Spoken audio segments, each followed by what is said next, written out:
यार मेरी मैडम के साथ लड़ाई हो गई। मैं पति पत्नी के बीच जो ये लड़ाई होती है ना, इसका पूरा प्रोसेस समझ चुका हूं। आपको स्टेप बाय स्टेप समझाता हूं। देखो क्या होता है, पहले दोनों तरफ होता है पाइल अप, फिर अचानक एक दिन घमासान लड़ाई होती है जो चलती है आधा घंटा। इस लड़ाई में दोनों एक दूसरे को पास्ट की गलती गिनवाते हैं। इसके बाद भाई पति वहीं बैठा रहता है, पत्नी नाराज होकर चली जाती है दूसरे कमरे में। 2 घंटे बाद पति सोचता है यार लड़ाई खत्म करते हैं, माहौल शांत करते हैं। वो पत्नी के पास जाता है, जाके सॉरी बोलता है, लेकिन पत्नी रोना स्टार्ट कर देती है। वो रोते रोते भी पति की गलती गिनवाती है। अब पति क्या करे, वो किचन में जाता है, पानी लेके आता है, मैडम को पिलाता है, आगे 2 गाल पे पप्पी करता है, एक फोरहेड पे किस करता है, सॉरी बोलता है। आपको लगेगा लड़ाई खत्म हो जानी चाहिए, लेकिन नहीं। इसके बाद पत्नी पति से 15 दिन तक मुंह फुला के रहती है।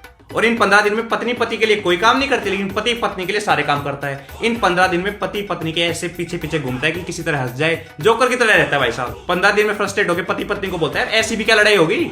इसके बाद होती है लड़ाई नंबर 2। इसको मैं बोलता हूँ एनालिसिस की फाइट। एक लड़ाई के साथ एक एनालिसिस की फाइट फ्री। इस लड़ाई में ये डिस्कस होता है कि पिछली फाइट में गलती किसकी थी। अब पहली फाइट में चाहे कोई जीता हो, दूसरी फाइट में आज तक कोई मर्द नहीं जीता, क्योंकि उसको पता ही नहीं होता कि उसकी पत्नी ने उसे पिछली फाइट में क्या क्या बोला था, उसको याद ही नहीं रहता। लेकिन पत्नी को पति ने पिछली फाइट में क्या क्या सुनाया था वो सब याद रहता है।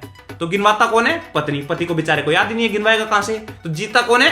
पत्नी। पति बेचारा कहां से जीतेगा? तो भाई हार तो हमेशा पति की होगी, जीत हमेशा पत्नी की होगी, ये बात तय है। अभी हमारी एनालिसिस वाली फाइट बची है, तो वो कर लेते हैं। नहीं, मुझे पता है कि मैं हारूंगा, लेकिन मैडम की संतुष्टि भी तो जरूरी है।